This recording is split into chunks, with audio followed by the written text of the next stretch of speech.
এত উন্নত দেশ হয়েও এখনও টেলিফোন বুথ কেন? কারণ জাপান হলো প্রচণ্ড পরিমাণে ভূমিকম্পপ্রবণ দেশ।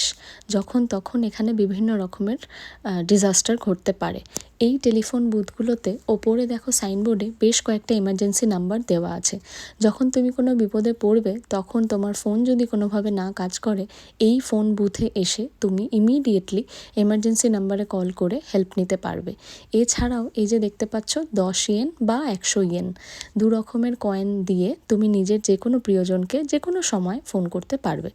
আর তোমরা তো সবাই জানো জাপানে প্রচুর পরিমাণে বয়স্ক মানুষের সংখ্যাই এখন বেশি, যাদের নিজস্ব কোনো মোবাইল ফোন নেই। তো তারা এখনও পর্যন্ত জাপানিজ ট্র্যাডিশন অনুযায়ী এই রকম টেলিফোন বুথ থেকে এসেই ফোন করতে বেশি স্বাচ্ছন্দ্য বোধ করেন। আর আজকে সেই টেলিফোন বুথটা থেকেই আমরা নিজেদের নাম্বারে কল করে দেখলাম যে ঠিক কেমন ফিল হয়।